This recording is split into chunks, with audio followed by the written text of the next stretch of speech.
Welcome, welcome, Isaac. Glad you're with us. Hey Jack, how are you doing? Hey, life is not easy, but it's good. Life is. Yeah, I like that, man. I like that. It's how you been? Hey, been excellent.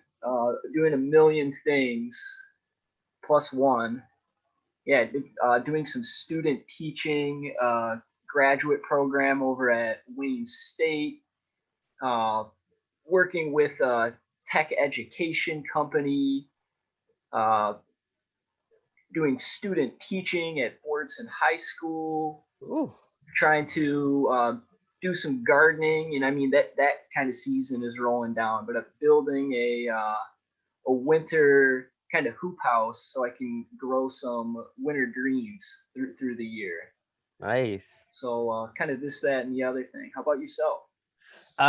Working man. Trying to stay busy. Balancing things on multiple fronts. So, yeah, man, just doing what I can while I can. I hear that. Full time with Rax Play. Yep. Full time Woo! in Rex play. All right. Yep. Yes. Hey, is my video disabled? Cause like it says my video is on, but like it's not showing.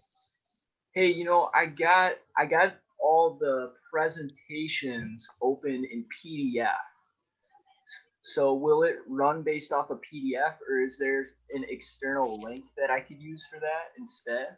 Uh, yeah. Let me go back real quick. Give me 1 second.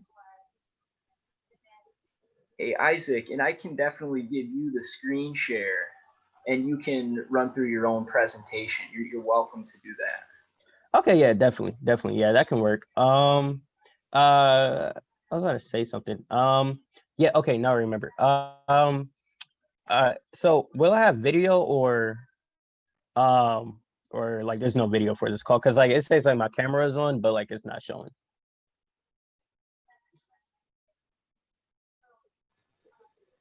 Yes, is it not turning on for you? Oh no, like yeah, like my video is on, but I see that. Let me look at my settings real quick. yeah.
Hey, welcome, Graham.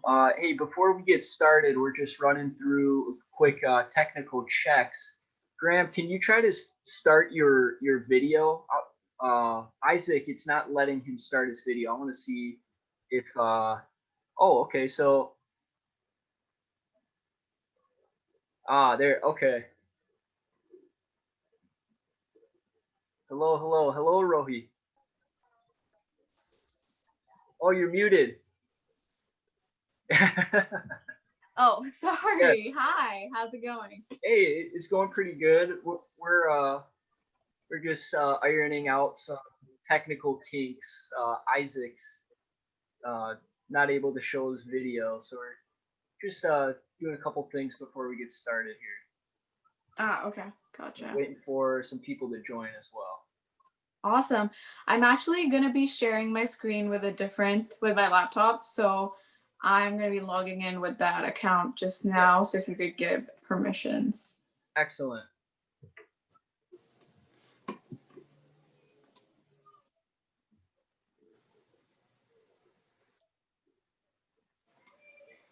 There's Isaac. Good to see you, Isaac. All right, there we go, man. We're in the ball game. Looking good. Thank you, man. Yeah, we're in the ball game now.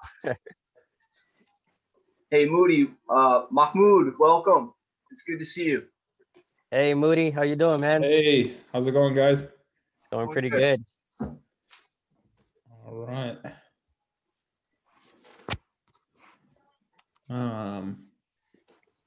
Is there, are we going in this order, in order of pictures, or is there a certain order that we're going? I'm just curious. I switched it up slightly. I'll show you a, oh yeah, actually we are going in order of pictures here. Yes. Okay. Okay, cool. Let's see as we're getting started. All right, hello, Allison. Welcome. Let's see. I can see you, but I cannot hear you. But glad to have you with us. Thank you. Hey, so we're just at 7 o'clock here, and thank you all for joining. Let's just give about 3 to 5 minutes for our community to join. Hopefully they all are getting our communications and they'll be coming in. So just for a minute, if you'd like, you could get your pitches all set up, your pitch presentation set up. And as we go through the session here, so we're going to go in order of pictures. So we're going to start with Allison and then Orohi and then Isaac and Moody. So it would be great if you could lead us through your presentation, but I do have everyone's slides set up just in case.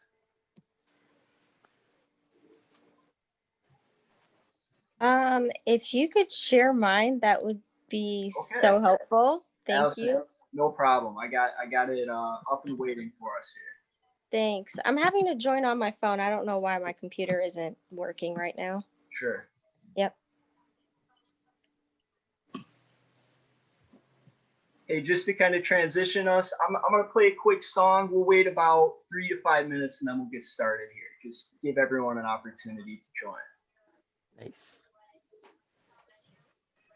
Everybody's gotta live.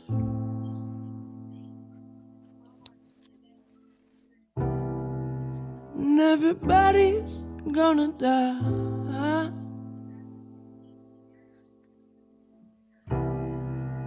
Everybody just wanna have a good time. I think you know the reason why.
but he sure could play the blues. Everybody's gotta love, and everybody's gonna die. Everybody's gonna try to have a good time. I think you know the reason why. Yeah. Feel like I've seen a million sunsets. Yeah. If you're with me, I'll never go away.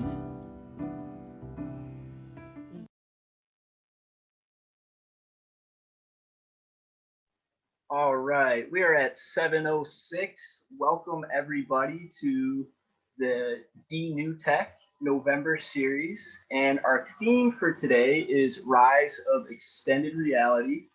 We have 4 featured entrepreneurs with us today that we're going to hear pitches from. And hopefully we'll have some time for some Q&A from the audience.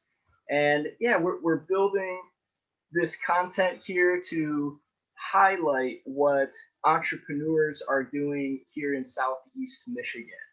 So thank you all for those of you who are joining with us live, and for those of you that are tuning in with us after the fact. We are glad you are here.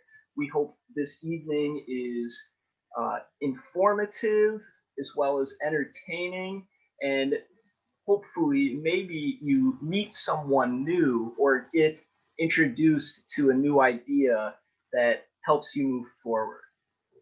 So I want to go over our agenda for this evening. So we'll be here until about 8:30, but we're going to start with, I'll give you a quick introduction, motivation. I'll tell you about D New Tech. Then we're going to have Allison Sims with 10-7 Apparel, Arohi Jain, Isaac Lyman, and Moody Martin talking to us about and pitching their startups. And then after we talk with each of our featured entrepreneurs, we're going to go into a bit of a discussion about virtual reality and opportunities in Southeast Michigan for entrepreneurs to get involved. So D New Tech is 10 years old. We've been around since 2010. We have over 2,400 members in our community, and we're a networking resource for startups and entrepreneurs in Southeast Michigan. So we highlight the programs and companies and entrepreneurs that are here in our region. And really, the big part of this is about building community and trying to find how we can connect the dots with each other and beyond. So again, thank you all for being here tonight. You're what makes this possible. So hey, I gotta give a shout out to our sponsors, TechTown Detroit, as well as Accelerate for Kids Foundation and Kerr Russell Law Firm. So thank you, sponsors. We really appreciate it. We could not do it without you. All right, so I'm Jack Pierick, your D New Tech host, and a little bit about me.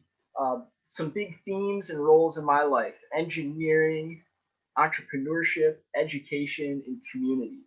I'm a student, an ongoing student of Wayne State University. I've done a lot with TechTown in the DTX program, as well as currently I'm working as a technology instructor and student teacher with Accelerate Kid in Fordson High School. And I'm also a Real Men Wears Pink ambassador for the month of October. So we're just ending up here. We're raising money for the American Cancer Society to raise money for breast cancer research. So I encourage you to look into that outside of this event. So, all right, I want us to spend 5 minutes doing a quick networking and community building activity here. And we're gonna type as much of this information we can into the chat in 5 minutes. And I'm going to try to pull up a timer here, and I'll put this on the screen so we can kind of keep to that.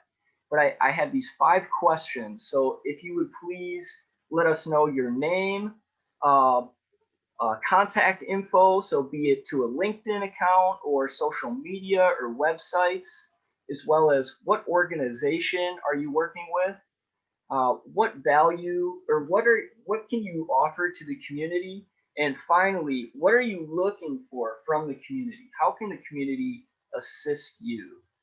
So I'm gonna pull this up here. I'm gonna give us about 5 minutes. And let's see what we can learn about each other here. So I set this, I'm gonna start it, and I'm gonna cue some music. So while we're putting this in, I'll get back to my tunes, and then we'll come back in 5 minutes.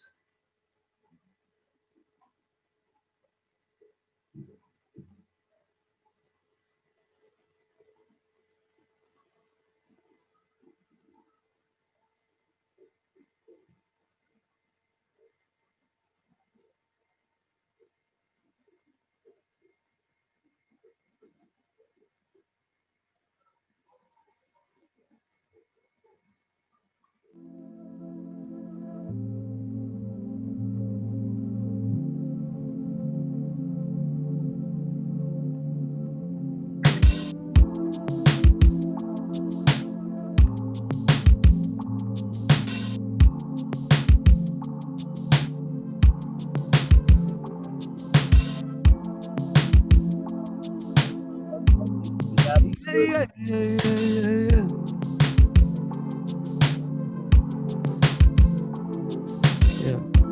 Things like this ain't built to last. I might just fade like those before me.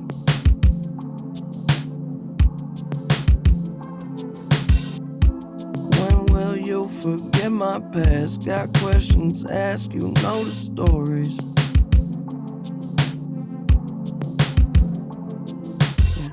And you need to let me know when you're leaving, where you go. Can I come?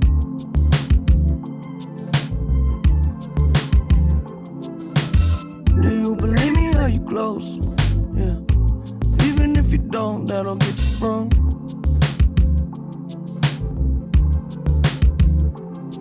Do I?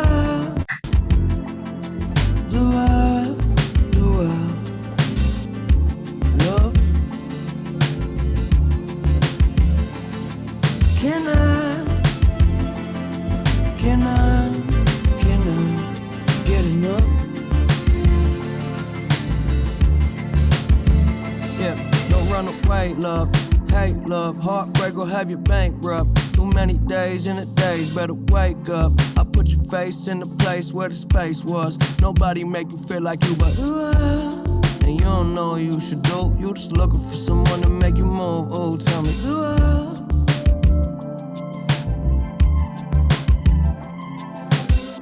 I'll make this plan and feel like home. It's us first time, the door's closing.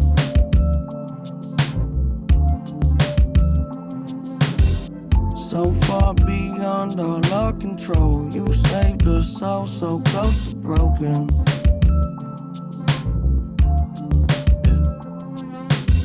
It's so much better when you wait. Forever in a day. That's all I got.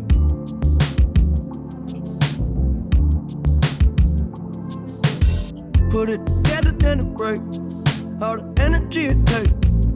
It never stop.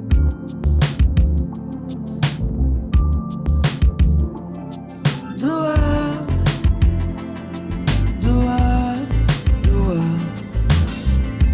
love? Can I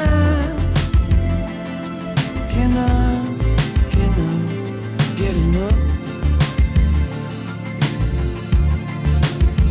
Yeah, I never slip, I never fall. I try to tell you about a better life, you get involved. Big or small, it's been my fault. I keep it safe, it's in a vault. Blindfolded, keep it going till we hit a wall. Yeah, I'm never going through the motions, I'm just trying to lay your body down slowly. We can only go up. We can only go up. Do I?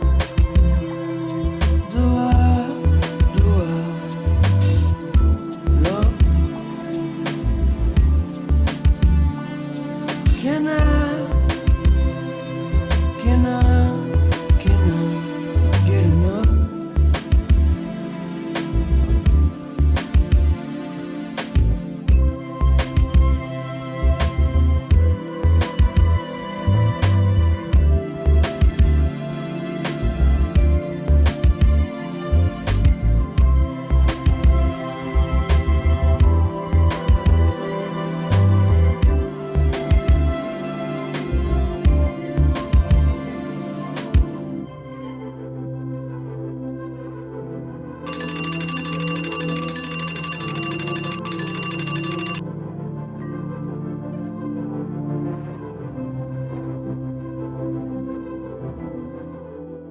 All right. Thank you, everybody, for sharing. I appreciate that. It's always good to learn about our community, see who's here, kind of what brings you here.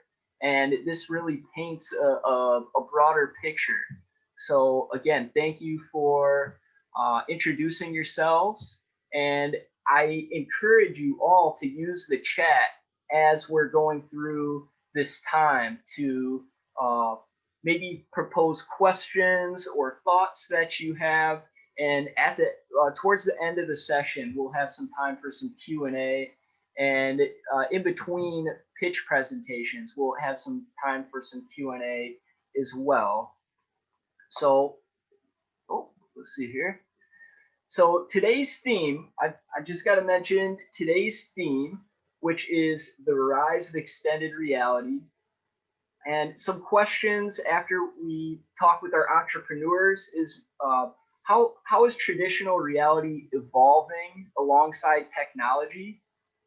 How can we utilize physical and digital spaces for extended reality in the COVID era? So also, how do we ensure access to extended reality for all? And what are some opportunities, and how does this fit with us as entrepreneurs? So virtual reality, augmented reality, and merged reality are the three different types or kind of areas within extended reality. So we'll get more into this as we get into the content. Yet for now, we're going to talk with Allison Sims, who is the founder of 10-7 Apparel. She's a self-taught artist, a Memphis native, and she's more recently returning to her roots here in Detroit. And she's realizing the beauty of Detroit through her art, through her work. And hey, here is her website for 10-7 Apparel. So I am going to pass it over here to Allison. So Allison, welcome. Thank you for joining us this evening. Thank you. Thanks for having me. So glad you can be with us. And hey, I know we do have the theme of extended reality, and I know you're into apparel rather than extended reality, but I was hoping maybe later in the session we can kind of bring a full circle back to how extended reality relates to, or could possibly relate to 10-7 Apparel and products. But hey, for now, I will pass you the floor. Okay. And let me know as you want me to progress through the slides here. Okay, awesome. Thank you. All right. So hi, my name is Allison. I am the founder, creator, designer. I wear all the hats for 10-7. And you can go ahead and go to the next slide. This is kind of the bio or the background to it. So you can go to, there we go. So what is 10/7? Simplest terms, October 7th is my birthday. I figured when I created the company, I wanted to be as involved as possible. So naming it started, at birth, basically. So the backstory behind it, moving back home to Michigan, I was completely inspired by the city, the history, the new life that Detroit has. So I was the one in the family. I went out, I bought any and every Detroit t-shirt, and I figured, you know what, coming from an artist background and being as creative as I am, I could come up with something that really showed my love for the city and would be like no other t-shirt that is currently on the market. So thank you. So I went to the drawing boards. I, started babysitting, saved up money for trademarking, first print, and I was like, you know what, this is it. So normally what I do every season is I'll go to Eastern Market. I'm a vendor there. I do a lot of in-person events. I love to do it, meet my consumer, and really have that one-on-one with customers. Because of our reality right now and the pandemic, it has obviously changed, but still finding, new ways to get out there and sell the logo, sell the brand, and really, try to reach new heights. You can go to the next slide. So it's just a couple, glam shots here of my models, also my siblings, but I like to, again, go out amongst, cities, streets of Detroit, and just kind of have fun shooting. So I'm the photographer as well. You can go to the next slide. So I kind of jumped ahead, but a question that I have been getting a lot lately is, has the pandemic affected my business in any way? That is a yes. Again, normally I would love to, do a lot of in-person events. So Relay for Life is a big one that I like to contribute to. It helps me, give back to a great cause, being at Eastern Market. And this year I'd planned to do a couple other ones, but COVID happened. So working my way around it. You can go to the next slide. But I have learned to pivot. So before the apparel business, I was a self-taught, well, still am a self-taught artist. So I've gone back to that. I still do both of them, but I am juggling more of the art now with a lot of custom work, just because that's able to allow me to still be creative, but in a safe way. The apparel is still going great. I've found ways to boost my sales online. And that way we're still, building the brand, getting it out there, but keeping our distance. But going back to the art, I've started doing bigger pieces and painting even, things people wouldn't normally do. So the next couple slides are just pictures of my most recent works. You can go over. So this is actually in a recording studio in Oak Park. A friend of mine was like, I have a restroom. I want you to paint it, just kind of have at it, do whatever. So this is a 90s designer game themed restroom. So this was a fun pandemic COVID project. You can go to the next slide. And these are a couple others that I've done. I did a bedroom in Bloomfield Hills, photography studio, and a boutique in Royal Oak. So still being creative and finding new ways to show my art on a bigger level. Next slide, please. And I've started painting like purses, shoes. The list goes on. I'm one that I have to keep creating and keep busy. So this has been a fun, I'm not going to say fun, but a different way to spend a lot of my time in quarantine. Yeah. And I think I have one more slide. Oh, that was it. But that is the gist of my business. Artist first, but I like to intertwine the apparel business with my love for the arts. So thus, the interactive logo for 10/7 and just trying to reach my consumer in different, different means. But thank you for having me. Thank you, Allison. Mm-hmm. So I want to invite our audience and the other entrepreneurs to ask some questions. But Sure. while they're thinking of their questions, I want everyone to check out in the chat.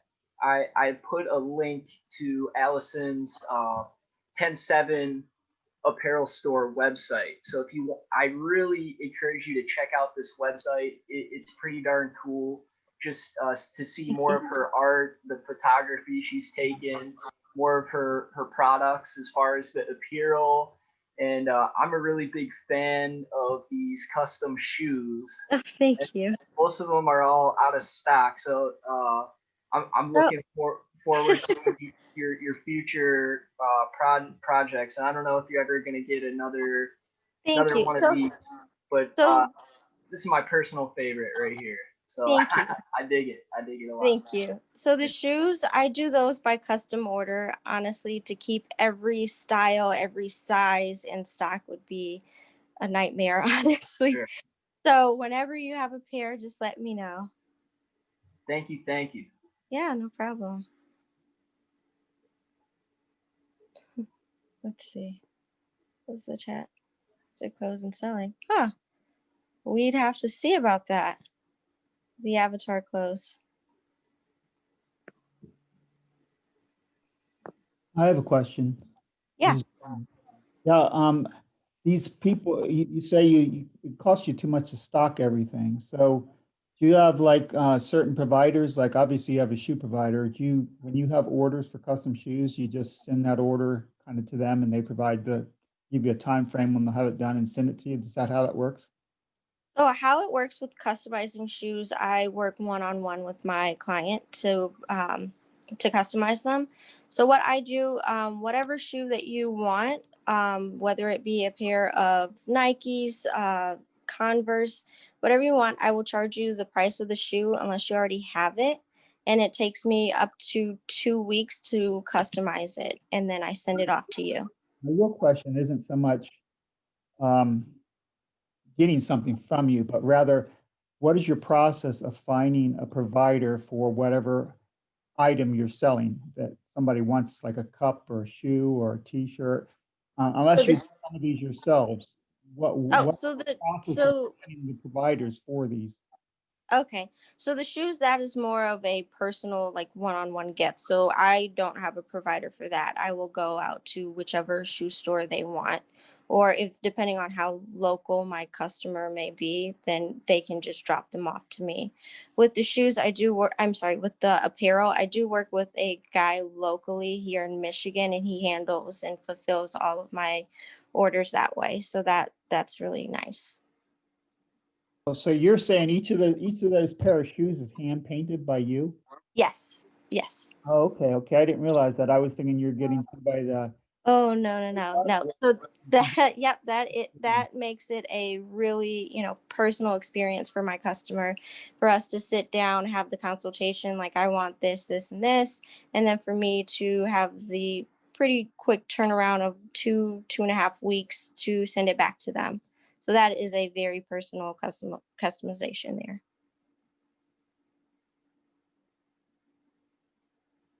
Oh, you're muted. So you do murals and buildings, and you do the same thing with murals. Like if somebody wants a mural on their Mhm. the building or on their house or whatever, then you do the same thing with them. Exactly. I, Yep. now I understand how your model works. So you don't do mass work at all. It's always one-offs. Yes, it's always one. Unless it is the t-shirts, then that I do have a guy that locally prints them for me. So that is something that I have stock of. I can send that out, and that is something that is mass produced. Now, the more custom work, so the shoes, the bathroom, like the big walls, that is a more one-on-one type of custom. So there I would actually have to sit down, a consultation, write up a game plan, and have mock-ups that I'd provide before we begin any work. And then from there, depending on what we come up with and what we agree on, then I will be able to determine the turnaround time for how soon we can get it done. Gotcha. Mm-hmm. Yeah, no problem. Hey, Allison, we have time for one more question. I'm seeing Okay. Graham has typed in the chat. He says, What about step and repeat canvas backdrops for events? I have not done one of those yet. Again, each of my clients is different, but it is something I can definitely do. I can drop my information in the chat too, so we can connect after. Thank you, Allison. Yeah, you're welcome.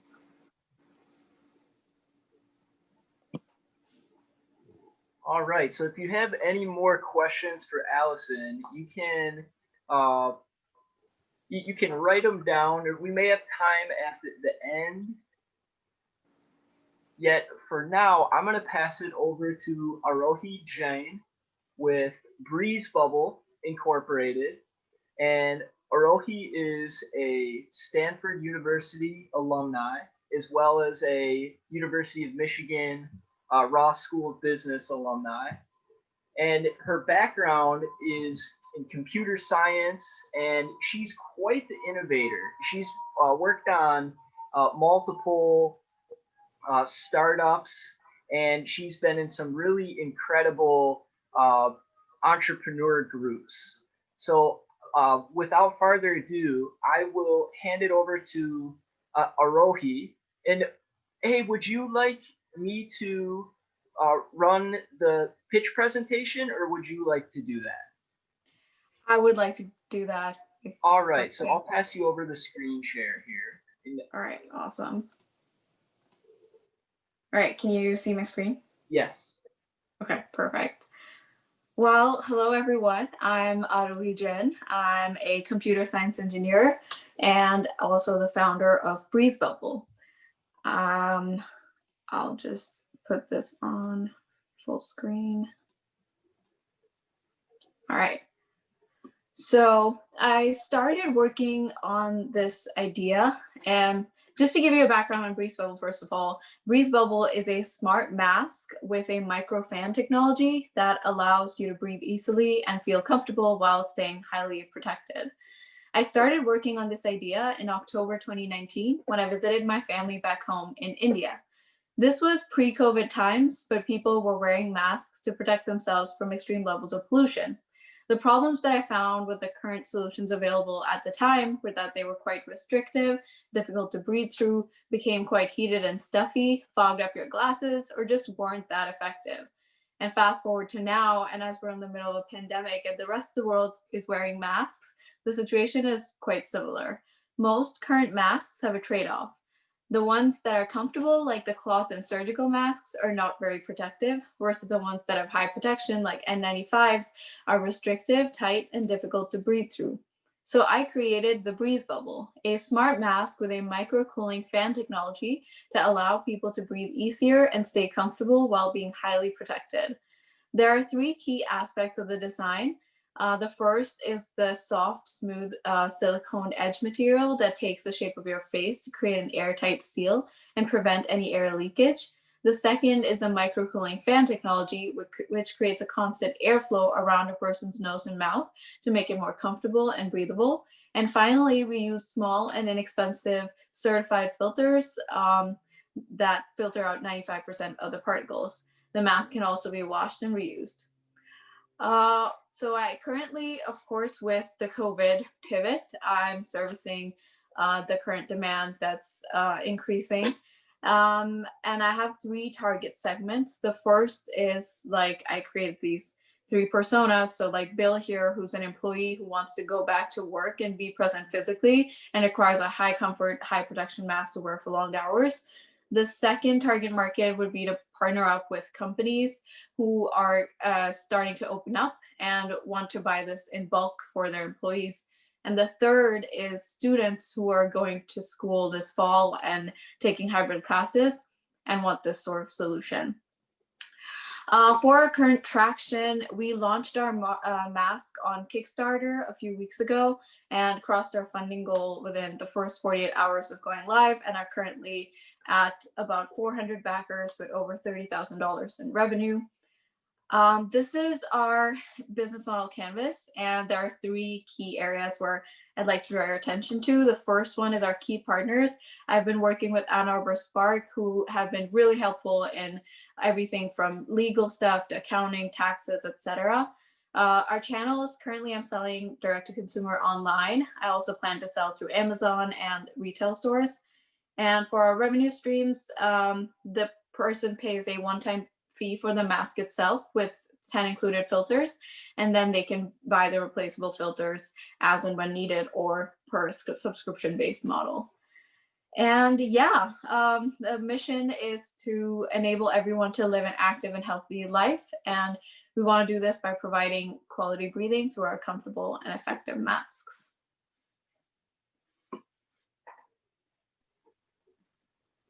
Thank you, Arohi. Thank you.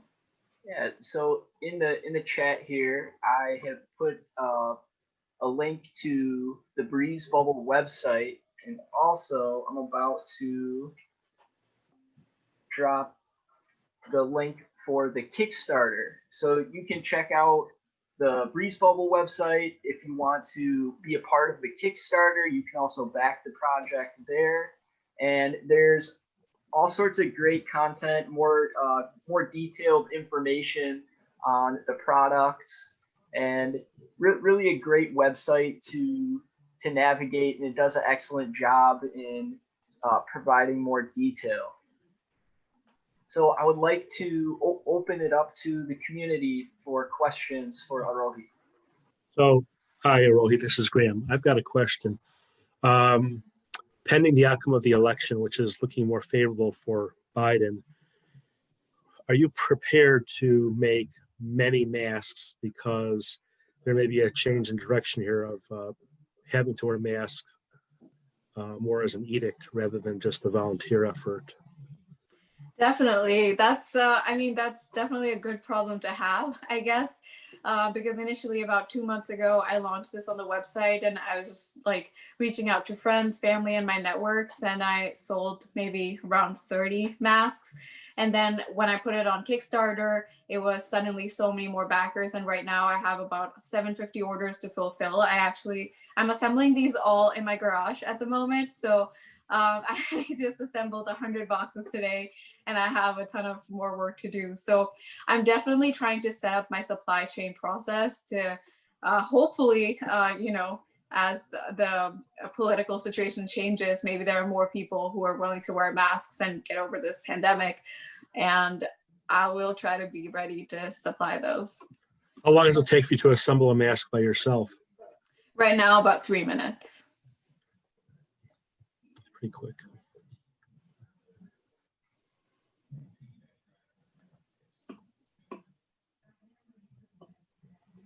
Arohi, what is one ask that you have of the D Tech community? And as more people view this recording through time, if there's something that you could ask to the broader ecosystem, what would that be?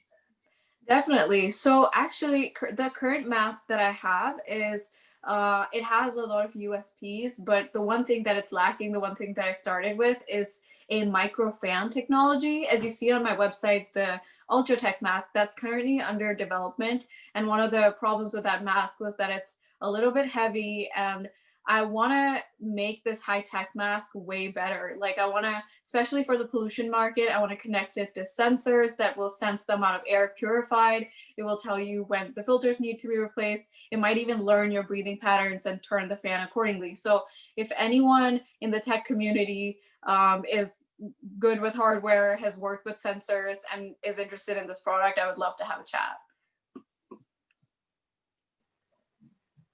Hi. Hey, we have quite a few hardware people within our broader community as well, mechanical engineers and technologists and so on. So yeah, we'll try to see if we can make a connection in the near future. That would be awesome. Thank you. Yeah, I'm excited to see where this Ultratech fan technology goes. I'm similar to you. I'm the presenter. I'm a computer scientist, but also a mechanical engineer by education. I have degrees in both. And I'm always thinking of ideas like what you're doing. My one thing is, did you get your original idea from like a respirator mask, and then you just took the outside filters off of it and decided to make much more smaller kind of like filters, because it looks so much like a respirator in terms of it's silicone based like respirators would be and whatnot. So I was thinking that probably is where you got your initial idea from, just out of curiosity. But also, I think that your idea of the fan is in such a small volume face mask, like what you're talking about. You're gonna get some difference in pressure in terms of the amount of pressure to basic. Is it, your fan, does it work in sucking air into the mask, or does it work in blowing air out of the mask? Which way does it work? It works in sucking air into the mask, and it like there's a filter at the back of it, so it sucks air through the filter and then pushes it inside the mask. So with the pollution market, the plan was to create a positive airflow, so have like so much air coming in, and you don't need to kind of seal the mask because we aren't talking about infections spreading here. If you have a positive outward of the mask from your face, whether it's coming out the sides or anything, Exactly. basically not going to suck in anything. But the problem is you're working with such a small volume that when somebody breathes, your fan isn't really going to be able to provide potentially all that breath for a single breath. But if you're thinking about collaborating on product, you might think of moving to a face shield that has a little bit bigger volume, and that you could also put like some sort of bladder on that would move with breathing, so that you basically would have the volume always completely available to the end user, so that they're always getting a full breath without any effort. Do you understand where I'm coming from? Yeah, for sure. Definitely. Like I totally get what you're saying, because definitely this mask is not enough to provide enough air that the person breathes, especially for like one of my main markets is joggers and runners who go outside and want to breathe in pollution and run with the mask. And yeah, this is kind of a tiny fan that doesn't provide that air. So I think your idea is really interesting, but I think there's a much bigger market if you go to a face shield for what you're trying to provide, as opposed to just a respirator. Although maybe I'm wrong, because people are cheap. They don't want to spend a whole lot of money on anything. So if they think they can do something with the mask, like, you know, like I've also thought about how could you make it so that they can breathe in anywhere in a store, for instance, when they walk into a store. Well, you could provide a little pressurized cylinder that has a regulator on it, just like scuba gear. And basically then the air would come completely from what they had compressed previous to going into the store to basically, so they'd have no risk of breathing in anything from the store, and they're just going to be exhausting. So it cuts their likelihood of breathing in inside of a store or something much less. And I love to work with you on some of these ideas. yeah. I'm not really looking to start a mask or a face business, but I find your thinking and your ideas about it fascinating. I'd love to kind of like be able to help you see beyond where you're potentially seeing now. Thank you. Yeah, I would love to connect. I think you put your LinkedIn in the chat. So you can reach me. You can always reach me. Okay. I'm semi-retired, so my time is my time. I do. Okay?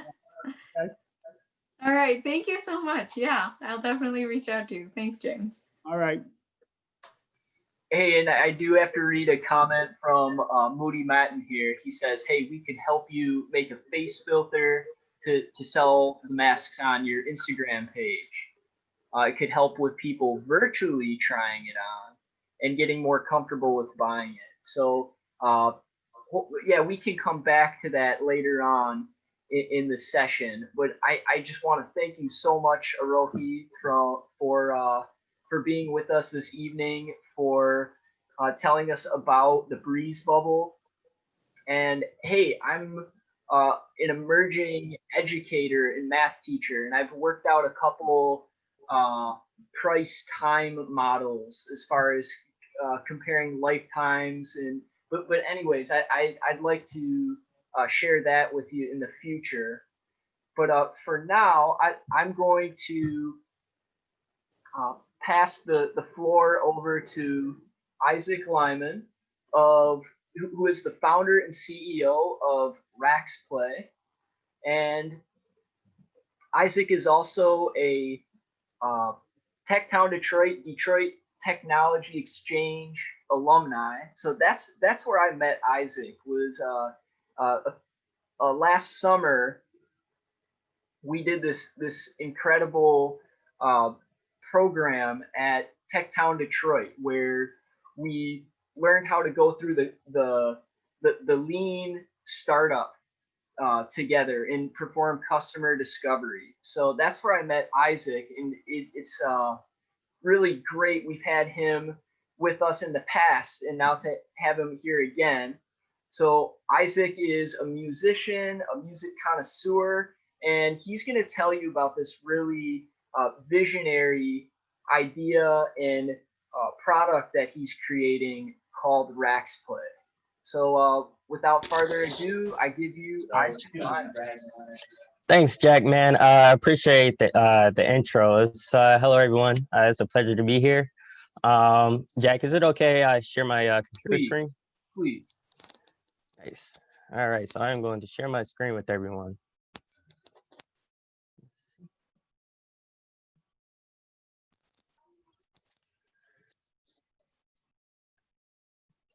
Alrighty, so again, my name is Isaac Lyman. I am the co-founder and CEO of Rax Play, and we enable music artists to perform live concerts in VR.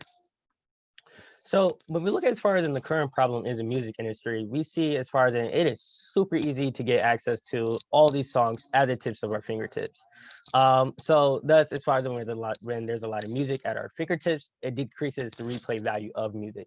Thus, it shortens as far as in the album life cycle, and thus the music is here today and it's gone tomorrow. So you put in a lot of effort as far as in marketing and promoting your music, and then the stickiness, the replay value is not necessarily there. So we believe in a new model, whereas as far as in there is a new medium to engage with artists and music overall. And so this is where Rax Play comes into play. VR-enabled audio-visual experiences for users to interact with sound physically in virtual environments, or to simply put it, concerts in VR. So when we talk about as far as in the value system, if we look at as far as in the use case, as far as in how we listen to music, 9 times out of 10, it's a passive experience. So it is something whereas as far as in, we're cooking dinner, we're playing music, or as far as in, as we're waiting for people to hop on the Zoom, we're playing music, or we're working out, it's a passive experience. And so when we talk about the change of value, what we're offering is a more intimate, intuitive experience, whereas as far as it's you and the music in this interactive environment. And so thus, I think artists is put in this position, whereas as far as they can increase their earning power, being that the value of the listening experience has changed. So when we look at our technology, it includes using spatial audio technology, whereas as far as in ultimately you can play sound files above your head, below your head, and all over the place. Audio visualizers, where you can visualize as far as in the audio tracks, and individual music stem files, whereas as far as you can move it to one direction and take it to the other. There's also an in-app reward system, but specifically there's a merch setup in the experience, whereas as far as in users where they can click and buy stuff and actually have these items show up to their door. So when we talk about as far as in the value for artists, so recently we've changed over to as far as in a ticketing model, but ideally the line of thinking is essentially saying as far as for one VR album is the equivalent to 15 to 1,200 streams.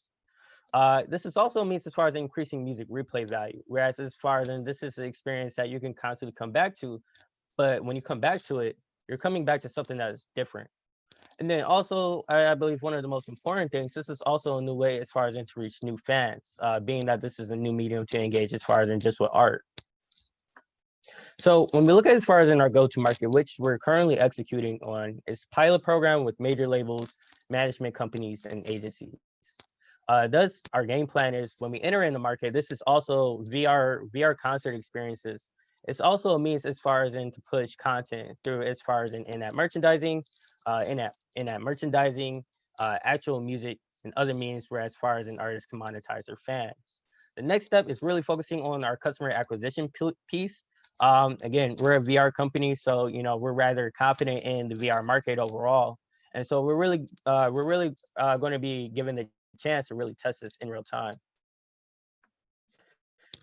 So if we look at our current business model today, our business model is essentially where we operate as a studio. So this is our go-to market, where we work directly with the artists and their teams and their labels to get VR concerts live in the marketplace. Whereas as far as once a fan purchases a ticket, ultimately is a revenue share agreement.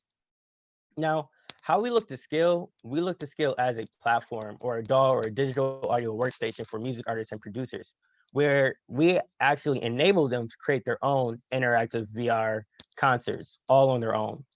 Long term, we plan on as far as in providing distribution as far as in for musical VR experiences. So milestones. Like Jack said, we go back to DTX. At the time we focused on customer discovery piece, really validating as far as in our value prop and the problem that we're solving. We placed third place at the Bose Hackathon, and we actually worked with the Bose AR team developing content for their AR glasses. In August, we took first place in the DTX launch program, and in September, we were accepted into the G-Beta Music Tech Accelerator. We released our MVP, and as of recent, we just released version 1. Now we're working on version 2, but we also did some pilot programs as far as with Capital, and as of late, we received funding from Google, and we have more pilots that we're working on, bringing them live in the market in early 2021. So our next steps is really focusing on as far as in getting these pilots live in the marketplace, focus on scaling, building our team, and distribution. Those are the next steps for Rax Play for 2021, leading into as far as in 2022. So when we look at our market size, right now we know that our target market is music artists, and from information that's available to us, we see that there is 7.31 million music artists out there in the marketplace right now. If you look at as far as an average subscription to a DAW or digital audio workstation such as Pro Tools, Ableton, or Reason, they're roughly priced around $300. So that gives us a $2.1 billion market opportunity initially going into market. So the VR live music space is heating up, which instills confidence in what we're doing. We have companies such as Wave XR that's doing pretty cool things, where they're more so focusing on just overall distribution rather than actual, VR experiences. You have companies like Melody VR and Next VR that's also doing pretty cool things in the space. And we also have companies like Harmonix Music as well. What separates Rax Play as far as from our competitors, if you look at any VR concert experience live in the marketplace right now, generally speaking, they're 360 videos that's uploaded to as far as in a flat screen in VR. Whereas as far as in, we're building out as far as in our own mocap studio for artists. Whereas as far as we could track artists' avatars in real time for VR concerts. So our team is growing, but our co-founding team consists of myself, Isaac Lyman, CEO, Norvell Robinson. He's our CTO, background in computer science, works at General Dynamics. Carlos Joe Davis, he's currently in San Francisco right now, doing some pretty cool stuff, but graduate of Wayne State University, both familiar with both game engines, Unreal and Unity game engine development. We also have an experienced advisory board with different set of disciplines. We have Jeff Ponders, CMO at CrowdFreak. He's an EIR at TechTown Detroit. Serial entrepreneur, 20 plus years in marketing, graduate of Wharton School of Business. Stefan Cisco, Goldman Sachs, 10,000 Small Businesses, an enterprise forum, serial entrepreneur.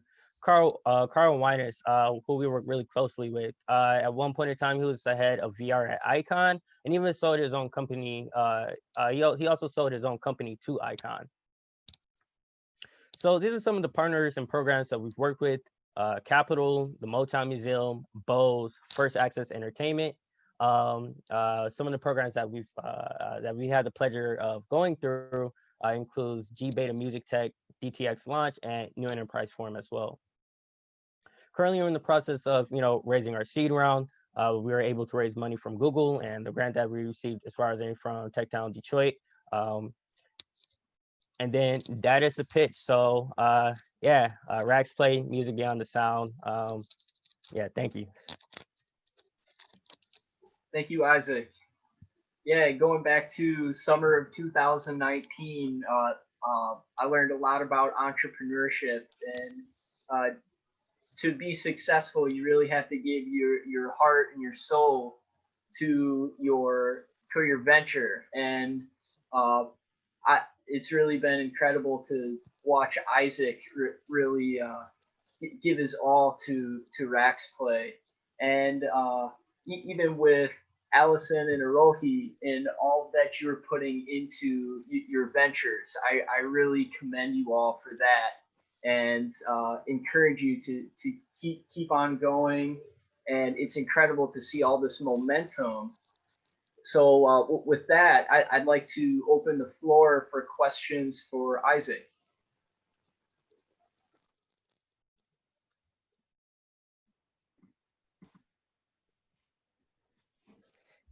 Hey, Isaac. Hey, Moody, how How's you it doing, going? man? It's been a minute. Good. So I'm curious. I just want to make sure I understand like the business model. It's you're selling this $300 a year type subscription to artists, and then Right. you're helping them build the VR experiences. Not exactly. So our goal, Okay. so it's a step one, step two type of process. So step one, we're working directly with the music artists, creating custom VR experiences. And so Okay. step two kind of comes into play as far as in where VR hits mass adoption. VR hits mass adoption, and we roll out a platform similar to a digital audio workstation or a DAW that has a similar workflow that artists are familiar with, for them to use to create their own VR concerts. And so that's essentially our line of thinking approaching this market. Okay, I see. Okay. So, like I'm obviously in this market, Right. and one thing we're going through right now, as I'm like pitching investors, is them asking about the market timing of augmented and virtual reality. So the question is like, is it still too early to invest in augmented or virtual reality? So I'm just curious, like how you answer that question when you're pitching this. Yeah. Yeah, definitely. Yeah, no, that's definitely a good question. So as you said, as far as you're in the space, I'm in the space, we both kind of got a good feel for it. So right now, I think we're at the verge of hitting mass adoption. So if you look at the current numbers right now, as far as in VR headsets that's being sold and the content that's actually being taught or being bought, we're actually seeing as far as an influx and growth.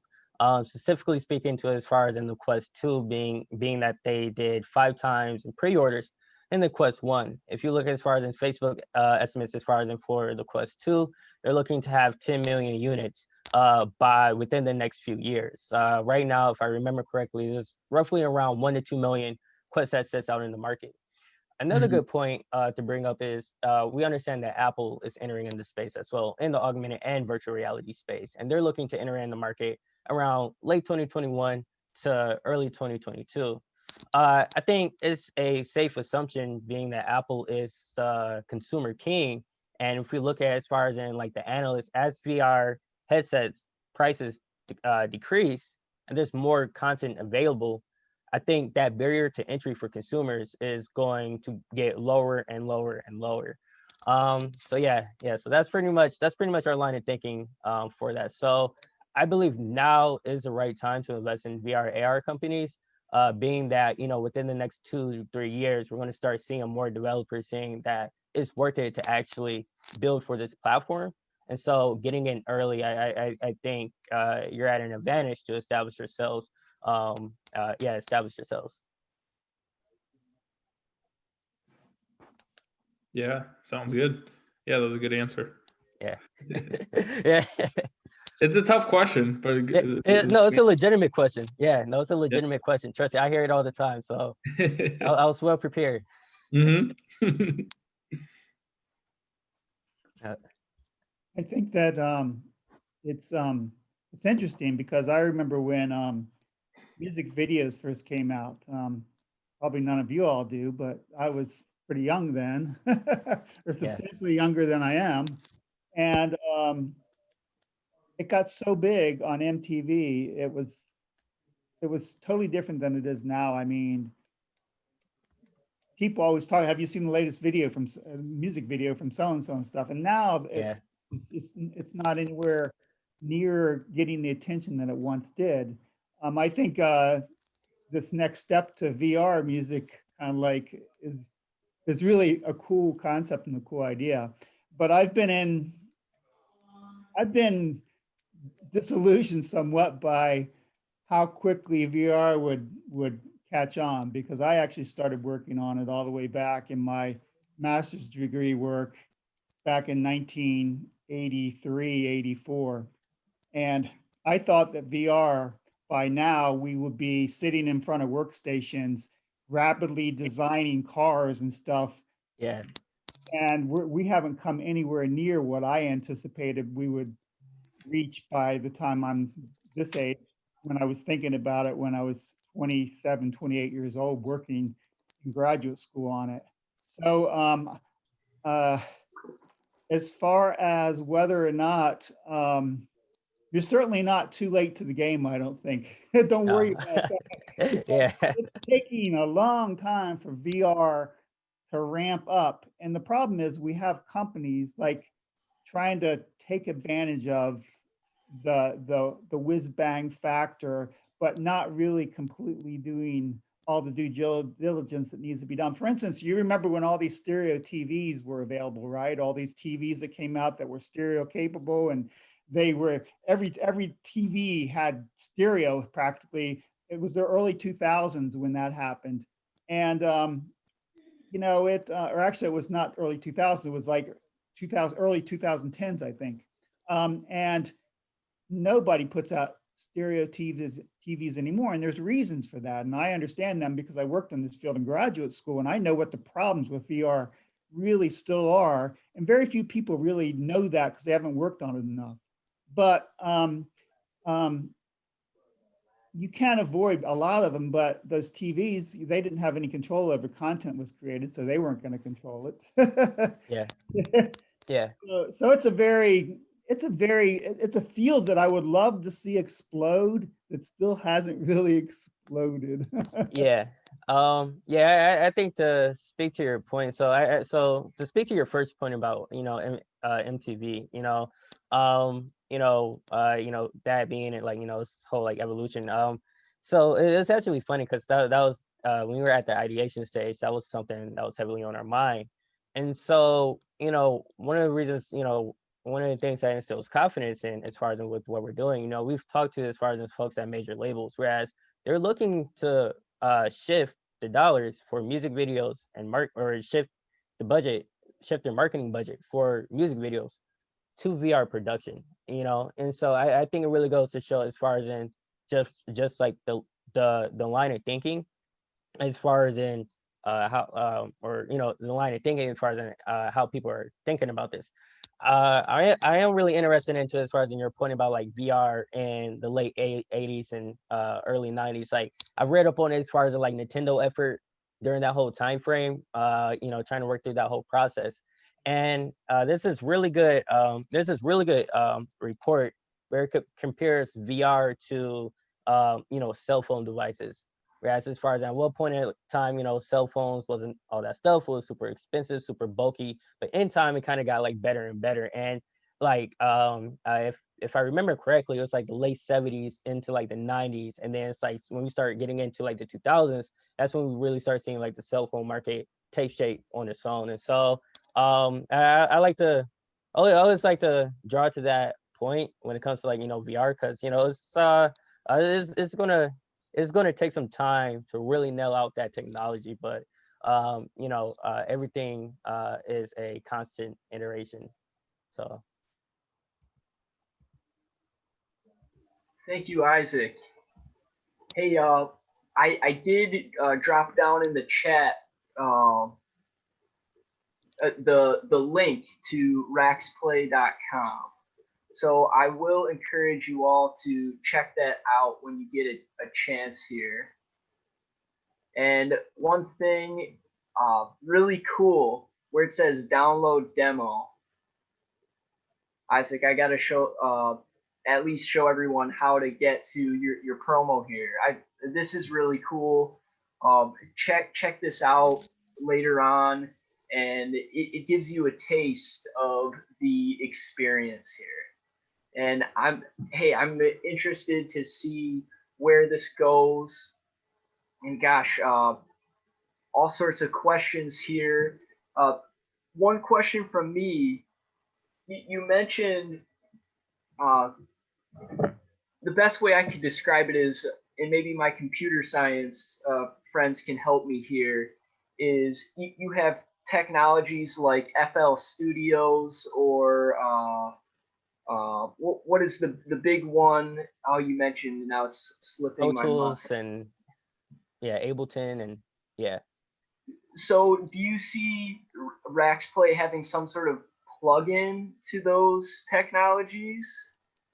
No. So that's actually a really good point. So our line of thinking with our whole line of thinking with our approach in the market is, as we scale this up, we want, artists and producers to be able to do this on their own, no differently. Whereas as far as like you said, they open up FL and, Ableton and so on and so on.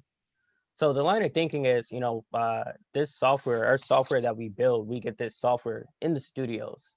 So, when they're in the studio and when they're collaborating, they can go ahead and, drag and drop, a clip or, assets, and then they can run it live on our platform to perform.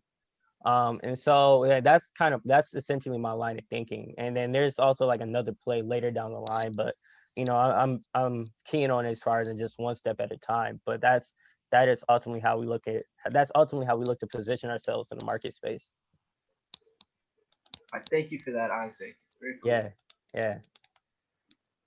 All right. I am going to next introduce here Moody Matten, and he is the co-founder and CEO of Brand XR.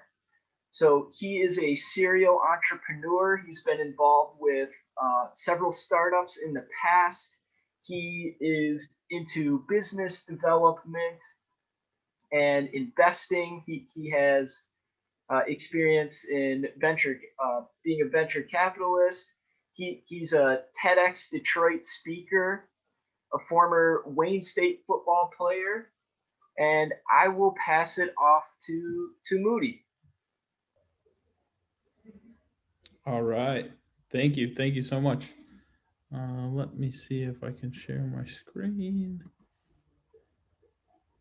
All right. Can everyone see? Looks good. All right, great. So yeah, thank you guys so much for sticking around and to hear about Brand XR. So Brand XR is a no-code augmented reality platform. So I'll kind of take you through this presentation, and then I'm happy to answer any questions. So this should be a familiar site for everyone in this room. I think everyone's pretty used to doing some way, shape, or form of this pretty much this entire year. And if you're anything like me, you're pretty freaking sick of it. But this is kind of has become like a new normal. So we do everything virtually. We're shopping virtually. We're working out virtually. We're entertaining ourselves virtually. Gaming virtually. We're doing online courses and education virtually. And now more than ever, brands are spending a lot of their dollars in virtual marketing experiences. And they're seeing some pretty incredible results. So customers are 11 times more likely to purchase in an augmented reality experience versus traditional e-commerce. And brands are seeing 3 times more product engagement in these augmented reality experiences versus a traditional web. And then also for those people that think it's too early to invest in these sort of technologies, there's going to be 1.73 billion AR enabled devices at the end of 2020, and 600 million active AR users right now. So this is one of the famous examples of a brand using augmented reality for marketing. So this is 19 Crimes Wine. If you guys are familiar with this is your kind of standard run-of-the-mill like $15 wine, but they have this really captivating marketing experience where the bottle comes to life and kind of tells you the story of this prisoner that got banished to Australia. And so they've seen some very impressive results. You can kind of see some of the stats there. But I think the big thing at the end of the day is they've made a household name out of 19 Crimes Wine. And that's really the big thing, seeing a big increase in sales because of that. The current AR VR tools like Unity and Unreal, two that Isaac mentioned, those are the 2 big game engines, 3D engines that you can create these AR VR experiences in. The problem with that is that these are pretty complex tools and they require pretty deep development knowledge. So like with Unity, you need to know C#. And even if you know these development languages, Unity still has a huge learning curve. So, there's folks on our team that have been using Unity for 10 years and they still can't, do everything with it. So what about the rest of us who don't know how to code? We've been inspired by other easy to use no-code platforms like Canva, Squarespace, and Shopify to build the BrandXR Studio. And really what the BrandXR Studio does is kind of give you augmented reality superpowers. So you can instantly kind of create an augmented reality experience. So like a Squarespace or like a Wix, we give you the hosting, we host the experience for you. We give you the tools to create the experience, templates to create the experience. We give you a wide variety of publishing options. If you want to publish it to the web, or if you want to publish it to a mobile app, both on Android and iOS. And then we give you all of the analytics to measure your experience and make sure they're actually achieving what you want to achieve. So in this infographic here, this is like our big value proposition in one slide. So from our experience working with a wide variety of enterprise clients, the average high quality AR/VR experience is taking a team of 5 highly skilled developers over 130 days and over $100,000 in costs to build out. So our value prop is with the BrandXR Studio, you can create that same level of experience, but you can build it with your existing team that doesn't know how to code or doesn't know really much about AR/VR. You don't have to know that much to be able to create. And so that's a big value proposition there. These are some of our customer experiences.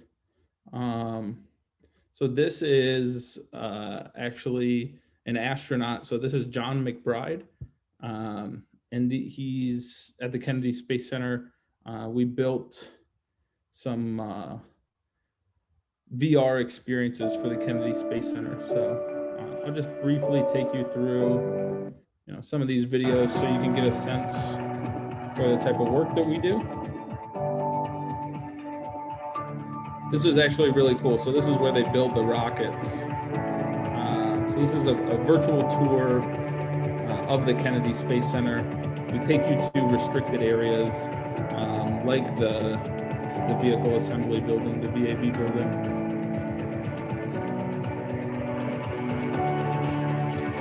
And we actually first built that experience in VR, and then we ported it over to an AR experience. So for people unfamiliar with the tech, you can do things like that. Another experience that we built was for Wayne State University. So this is Darren Hubbard. He was their chief information officer. He recently moved on. But with them, we built. Hey, Booty, I have to interrupt real quick. I'm sorry. So we see Darren Hubbard on the screen, and we saw the astronaut on the page before, but we did not see the video. So I just got to get up with that. Oh, thanks for letting me know. Yeah. Let me make sure I'm doing this right. I think. Okay, here, let me do the full desktop. All right. There we go. Thank you. All right, sorry about that. Here, this is the Kennedy Space Center one. Let's play this real quick. So this is the vehicle assembly building. And this was the experience. It was a virtual tour that we built in VR first. And then we ported it over to augmented reality. These are different hotspots. This content that you're seeing behind is a super high resolution 360 photo.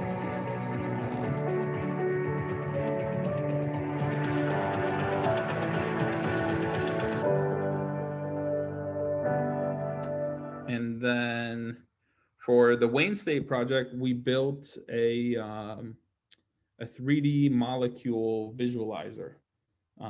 So this is actually an application where you can visualize the relationship of these molecular bonds and structures, and you really need to be able to do it in 3D to like truly understand it. So this is something that Wayne State University is using now in all of their early kind of like chemistry 101 courses. So we put I think something like maybe 10 to 15 different molecular structures in here, and you can fully customize this experience to color them the way you want, to be able to tell the relationships. And we're working on updating that to have all of these the entire spectrum of kind of molecular bonds and everything.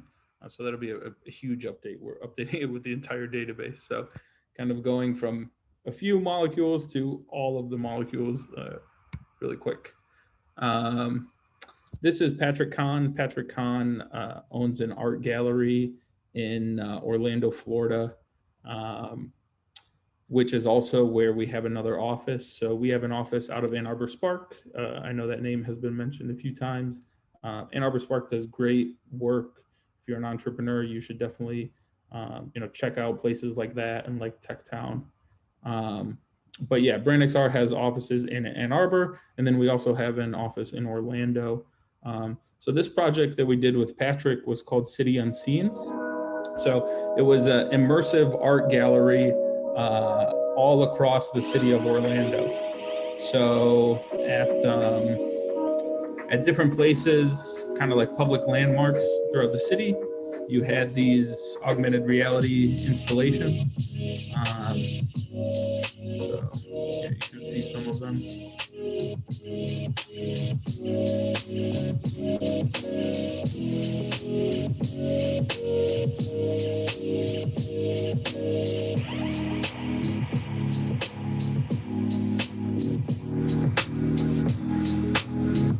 Hi, I'm Italia. I'm from Colombia.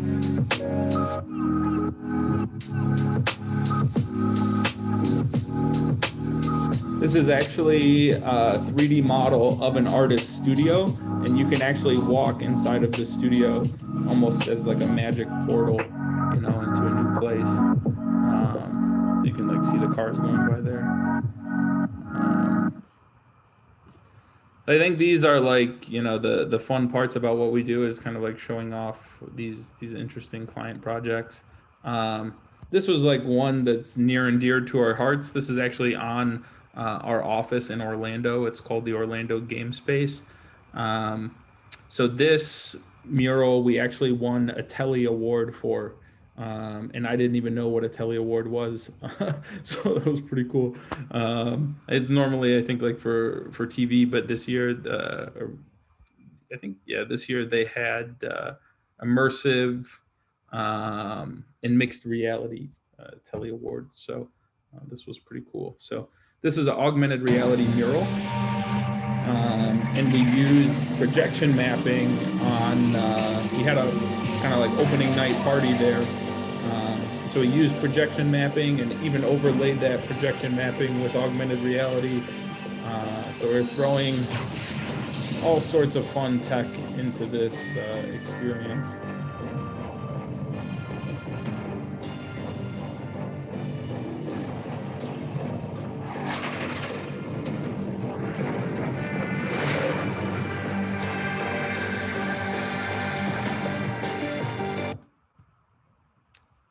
And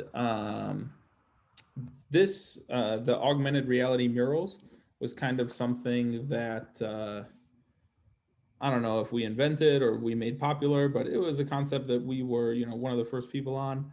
And our immersive art brand, Electrifly, is really becoming known for these types of experiences. So this is augmented reality we did in partnership with Rotary International, a big kind of nonprofit that we did in Hawaii. So this was for, there's a big mural festival called Powwow in Hawaii. And this is a quick video on that one. AR was something I was very curious about.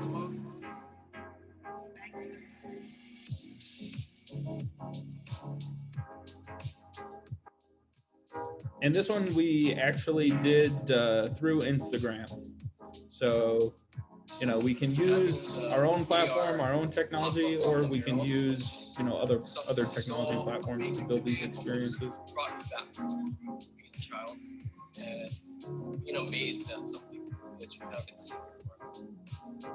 The experience of going through the AR process was something new to me, but it was so smooth.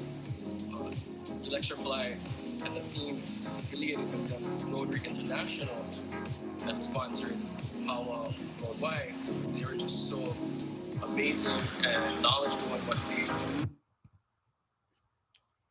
And last but not least, we actually created Detroit's first augmented reality mural. So this is that mural. It's on a bar and restaurant called the Elephant Room. That's downtown Detroit. So this is kind of in like the Greek town area. And so here's a quick video of that one.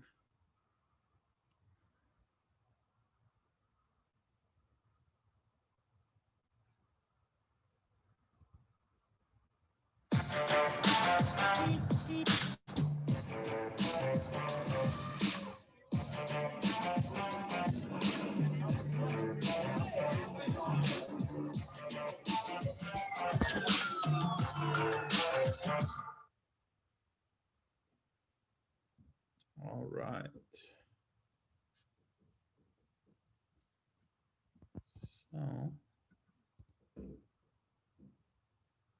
So now my computer is about to blow up.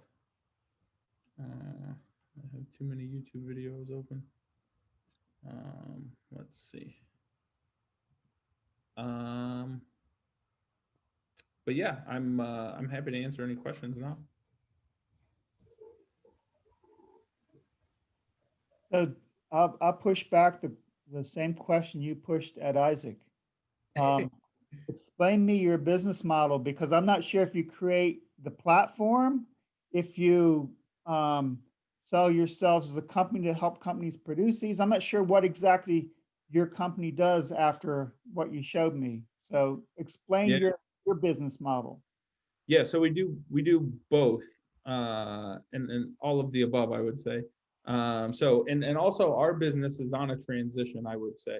So, you know, our goal, big vision, was to always create this Squarespace or Wix or Shopify for augmented reality. So really, we wanted to make creating these experiences easier at scale. So everyone, whether you're a second grade teacher, a marketer at an agency, um, maybe an artist or a designer, maybe you're in the training department, any kind of type of user, we wanted to empower them to be able to build AR experiences and VR experiences. And kind of how we got there to getting the platform out was we built enterprise AR VR experiences for various clients like Wayne State University. And we took the profits from those projects and reinvested into building out this no code platform that we call the brightest studio. So we were originally all services, and then we just launched the beta of the Brand XR Studio about 5 weeks ago. So we're making the transition from a services company to more of a software platform. So how big is your dev team for having create this platform? Yeah, we have a big team. So we have, I would say, 10 to 15 people working on this at any time. Are these all software engineers or a combination of software engineers plus other, you know, types of? Yeah, they're almost all engineers, software engineers, Unity engineers, and Unity over what's the other big platform you mentioned earlier? Unreal. Yeah. Because I played around with Unity quite a bit myself, and I'll be perfectly honest, I think Unity sucks. Now my son uses Unity all the time and he likes it, but I used it and I don't think it's intuitive in terms of what you need to do and whatnot. And so you need a lot of example demo things to show you how to do anything on Unity. So Exactly. I honestly think Unity absolutely sucks. Now I've seen people give a demo of how you build things with Unreal Engine, and that looked more intuitive to me, but I've never used that. So I don't have that kind of like experience of actually taking what I saw demoed one time and applying it and actually learning it and using it. Yeah, it's me just from that aspect of having watched somebody else show me. So. yeah, definitely. I mean, you hit on the learning curve totally. Like it's not easy to like build your own video game, you know. It's not easy. You need a team of not only really good programmers that can, you know, just make this stuff work. You also need it to look beautiful, and you But need I'm not talking about that shortcoming of Unity. So I'm yeah, talking about the fact that it's not like I've been programming for 30 years now, so I know how to program and I know how to learn a platform and anything, but it takes a lot of investment to learn Unity. Oh yeah. You don't learn it in a couple of days. You got to spend weeks and months, even years mastering it, like you were saying earlier when you talked about one of your people. Mm-hmm. And to me, that stinks of a poor user interface. And that's always been my pet peeve about platforms my whole life. It's one of the reasons that I don't like the notion of using React or Angular, because I'm a JavaScript, and in terms of front end, I'm a JavaScript expert. And I can do anything for a front end on a website I want. Why would I need to complicate things by now adding React or Angular in there when I know that I can write all custom JavaScript code, very object-oriented the way I write code, and do whatever the hell I want. So I don't work anymore because I couldn't get a job because I wasn't a React programmer or an Angular programmer. So I just said, fuck it, excuse my language. And I just decided I don't need to work. I moved to Detroit. I bought a house for $31,000 and I can do what the fuck I want now. And I love it. Yeah, I mean, I think a lot of people here could probably My use, language, everybody. I'm really sorry. yeah, no, I think a lot of people here could definitely use your JavaScript skills. You know, I think that is definitely in demand. So, I know plenty of startups in Detroit that would love to like work with an experienced, you know, JavaScript programmer. So yeah, I think there's definitely opportunities available. I watch feeds all the time I get fed things all the time. And I always see when they're talking about front end people, I always still several years of Angular or React. And I say, okay, I don't want to go through one of those interviews. Forget it, because they don't understand, what's really important. And that is that you really understand how to leverage whatever you learn. And they think that, oh, if you don't have this platform experience, you're not going to be very valuable to us. So, but I don't care anymore because I don't need the money anymore. That's what's the real beauty is in Detroit. I was able to buy a house for $31,000 that I can just live in. Where else in the US can you do that? Nowhere. So that's why I'm in Detroit. I used to live in Seattle, Washington. Okay. Yeah, no, I think like cost of living here in Detroit is definitely an advantage of like starting a company here. Especially the cost of housing if you're grab one of these $1,000 houses. Yeah. Yeah. Hey James, I'm glad you made it here to Detroit, and it's an interesting place at an interesting time. And Moody, like you're mentioning, the housing prices and a lot of other variables make this a really interesting place for entrepreneurship. Hey, so just as we're getting to the tail end of this thing, I've had you all here an hour and a half. I want to kind of bring this round circle. Moody, you mentioned, so this is a no code platform, and I'm thinking back to your value proposition. And as far as right now, is there opportunities for users to experiment with brand XR technology at no cost just to kind of get their hands wet? Or is there any sort of kind of laboratory that, so we have Orohi and Allison with Orohi with her breeze bubble masks, and Allison with her apparel and her artwork. So what I'm getting at here is there opportunities for them to see what it would look like to add that extended reality aspect to their products, to their artwork and content? Yeah, definitely. I think we've done some augmented reality clothing already with Electrify. We've done we've done a variety of stuff. We've done t-shirts, we've done pins, we've done prints, we've done a skateboard, and we're doing a blanket now. So yeah, we can do kind of a variety of stuff. So you can take these, objects and kind of like make them come to life with an augmented reality experience. And so it's a really, I think, unique way to make your brand stand out. And then for the mask, I think like the virtual try-on thing could be a good application. So that's what we're seeing being super popular with things like trying on eyeglasses or trying on makeup.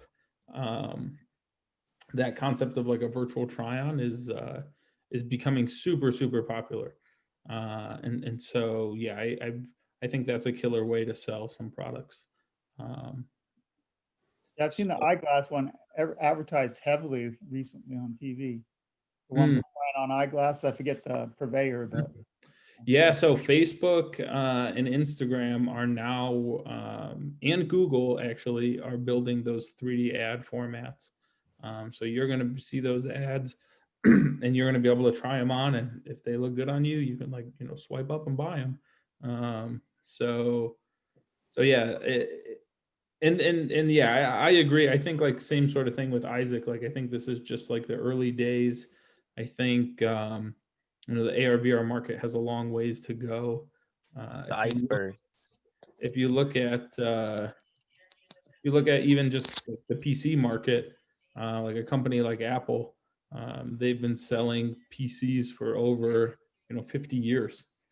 So that platform has had a super long run. So yeah, I think AR VR has a potential to be on that level of a platform and have like that long of a lifespan. And you're seeing all of the big tech companies invest a lot of money into it. Facebook, Apple, Google, nobody wants to miss the next platform. Like Microsoft missed mobile. Nobody wants to do that. Nobody wants to miss a platform and like miss out on the party. So all these companies are not afraid to invest a lot of money to be a part of that next big platform. I have two more questions real quick. Are you looking for, like, I'm not a Unity programmer because I can't stand it, but my son's really heavily into it and he's heavily into VR too and loves VR. Are you looking for programming talent right now? Yeah, I think like we're always looking for, like talented people. We have a really good community in He lives in Colorado right now though. So I mean, it's like, yeah, no, that's fine. We work remotely. So we have a really, what I was going to say is like that Orlando game space community is a really tightly knit community around AR and VR. We're trying to build, like, basically copy paste that model here in Detroit. And like hopefully work with Isaac and some other people, that have XR companies and like really create a strong AR VR community here.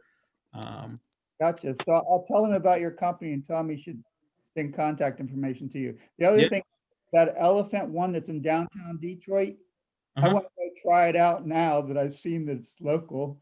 What do I put on my phone so I can get that experience? Yeah. So you just need to download the Electrify app. Let me give you the link. So here. I've been to your website already, so I can just go back there and probably find it again. Electrify, those one. Yeah, Electrify is a different website. I just posted it in the chat. So yeah, if you go on my phone and basically then I can go down there. Where's it located at too? I don't know exactly. So let me get you the exact address. The address of the store it's at, or the bar, or whatever it's at. Yeah, it's the Elephant Room. It's on 439 East Congress. So I'll go check it out sometime this week just for fun. And we're also we have 2 more murals coming out in Detroit. They should be out I would say like within a month. They should be out. So one is on 8 Mile, and then another one is also in Detroit, kind of like New Center area. So yeah, we'll have 3, and so it'll be cool. Like you can go around and hopefully like see a bunch of them. Hey everybody, thank you so much for joining us this evening with our November session of D-New Tech meetups. And hey, we meet the first Wednesday of each month. So feel free to join us again in the future. And I just really want to give a big thanks to Allison, Arohi, Isaac, and Moody, our featured entrepreneurs this week. Thank you, everybody. We couldn't do it without you, as well as our community members that were live with us this evening and our future viewers. Again, this is really all about building community.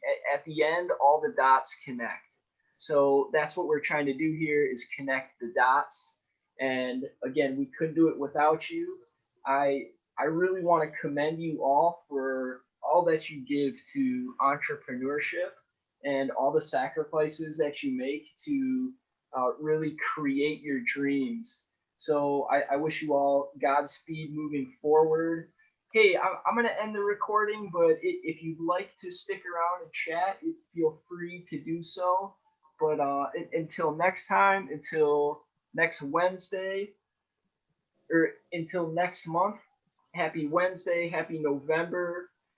Take it easy, everybody, and we'll catch you again in the future. All right. Thanks so much for having me, Jack. It's really nice to meet with the community. Bye. Thank you, Yep, Rohit. thank you, I'm Jack. really looking forward to the future of Breeze Bubble. Thank you. Thanks. Bye. Bye.